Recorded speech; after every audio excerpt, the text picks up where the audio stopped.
Welcome back to the channel, and we're about to talk about big soft plastic swim baits in the fall, swim bait fishing, but also a different technique that not many anglers do, okay? We'll talk about where people throw these swim baits at and why, and how these do attract fish, not just 2-pound fish, but big fish as well, because really in the fall, in my opinion, it's like one size or the other. But I'm right now going through my boat with all my swim baits. I got swim baits everywhere, guys. I mean, look, like I really do. This is a 4.5-inch Divine swim bait. Look, I got a box. Okay, look, spunk shads. Now this is the straight tail. I mean, you've heard us talk about the straight tail. Got a box of these spunk shads in the other day. Now remember, that straight tail, paddle tail. We kind of have a new little soft plastic swim bait trend going. I got mag drafts over here. We're gonna talk about these mag drafts, okay? Which this is the Bass Mafia. Zaldangerous, Chris Zaldane, you know, who had an influence on the mag draft, is now at Googan Squad, Bass Mafia. This is his newest one, so a little update. But guys, I mean, look, I got Kitex, got the Strike King over here. I mean, we got a lot going on, okay? I mean, like I said here, I got the Scottsboro right there. A lot of swim baits, okay? I mean, look, I even have skinny dippers right here, the old Reaction Elevation skinny dipper. And I got a couple different hooks. So guys, with swim baits, typically what people do, I mean, these are great to fish around rock bluffs, points, rock banks. That's the easy kind of target. Bass will use that rock, kind of sit in front of it, they'll use that rock and push and eat bait up against it. So they're going to use that rock as like a spot where shad can't go anywhere, these big swim baits. So people like to throw these big soft plastic swim baits along the bluffs, along the rock, because that's where bass are like, you know, to use that rock wall as a spot to come up and pin these guys. So a couple different ways to rig them, and I'm going to talk about, that's typically what people do with the swim baits, what I'm saying. But there's another way you can fish them that I did recently, and I tried it some when I was younger, and I just didn't have like the confidence in it. But man, the past couple years I have, and we've caught big fish with them. And I've been doing it more lately and just not had the bites yet. But when I do, you guys will see it, believe it. So I'm going to talk about that technique next. But now, guys, on rigging them, okay?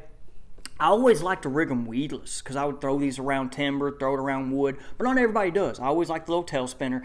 Think this is a 7/0 hook, 3/8 ounce with the little tail spinner, okay? That's about, that's the mag draft.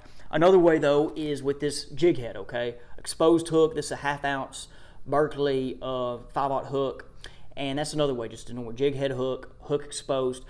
But when I was new into swim bait fishing, man, I just really didn't like that hook exposed. Now I'm more okay with it. Now with here's another little thing I just want to show. With the mag draft and any other soft plastic, if you do have the weedless, now look, this was me like innovating and trying to make a little spinner. Okay, I remember this hook. I didn't want that longer one. This was actually for millwood, but that's another story. So, but I put this treble hook in right here, okay? Now, I'm not fishing this at Millwood, but this without it was at Millwood. So this is where if the fish are kind of short striking it, you know, or like, for example, I threw this at Greason last, and if you guys know Lake Greason don't have the biggest fish, so I was wanting to catch them 2-pounders with this just in case. Sometimes, I mean, I don't know, I just didn't feel confident throwing this without this at Greason, okay? Just to talk there. So now this guy, and I have one rigged up. And that's what I was going to show you, but it's in my boat, okay? And my rod box is right here. But this, guys, I'm excited about, is the new Tush from Core Tackle.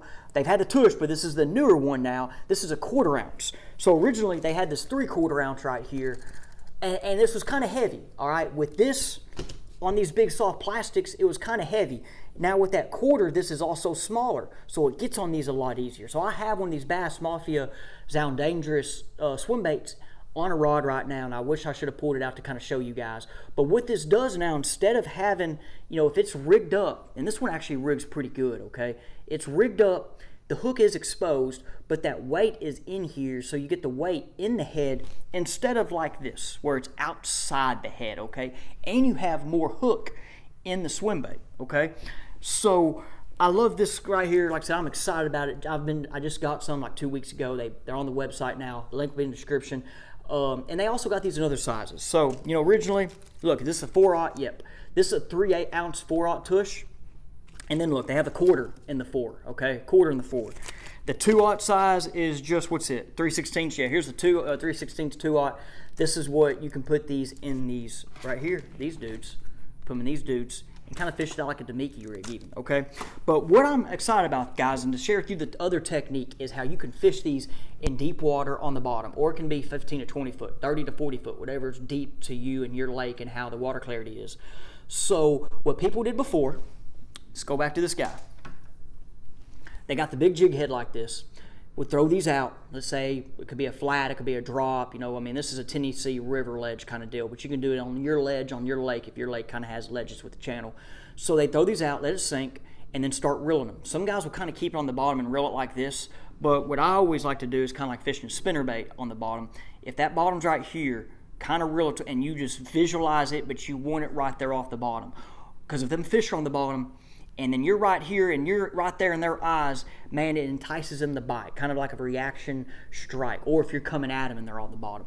Okay, so people always did it with this jig head, but now with the Tush, that weight's in the middle and you get more of that balanced action, okay? So like here, that weight's all in the front, and that weight's just, you know, it's right there, which, I mean, that might kind of look different to make fish want to eat, right? I mean, you still got to play with this, but if they don't want this, if this is what you normally do, then you now throw the Tush, because the Tush is going to give it more of a lifelike action with that weight in the middle, okay? So I'm excited about this. I threw this the other day, and I think the water, I mean, it's white. I just think the water was too stained where I was at, and those fish just wasn't kind of, I don't know, they weren't getting the whole action of the swim bait. But I'm gonna work on this and get some fish catches for you guys, because I know this can happen. And there's also something else I'm going to talk about in another video where I'm throwing this in right now, okay? Something else I've tested, something kind of new, and guys, just know with me on the channel, I sometimes like to test things and get more, I guess, known about it, more kind of confidence in it to share with you guys. But guys, I love throwing swim bait, man. I've had a couple years where the swim bait was my hottest lure throughout the year. Right now in the fall, which this video is getting posted, great time to go shallow, throw a big swim bait to get a big bite, okay? Now, it's not going to be something you're going to go catch 40 fish on, all right? Even the other day when I talked about my trip that I had where I caught a lot of fish, the Alabama rig with them little baits was getting the numbers. And my bigger baits caught me bigger quality, but it just wasn't a lot of them. But it was just enough to, of course, that makes your day happy. It makes it a good fishing trip. Guys, I appreciate it. Let me know, what is your favorite big soft plastic swim bait? Is it the Mag Draft? Do some of you guys like the Zal Dangerous right here? Man, I got swim baits everywhere, you know. I mean, it's crazy. I'm looking at them right now. Just share what's your favorite swim bait, how you like to rig it, weedless with the jig head, or a line through. I didn't even talk about the line through. Man, didn't even talk about the line through. Anyway, guys, we appreciate you. Hey, I probably should talk about this. My rod that I'm using for my swim bait, Denali Attacks 7.4, okay, swim bait rod. I think it's in the Tennessee River edition. I'll have more information in the description. It's a 7.4 medium heavy rod, but it has enough tip, because you want enough tip to where when they try to get this thing, it lets them engulf it. And that rod's a frog rod too, I believe. It's a pretty meaty rod, but that tip's just perfect, okay? Appreciate you guys. Let me know what you think, and we'll see you on the next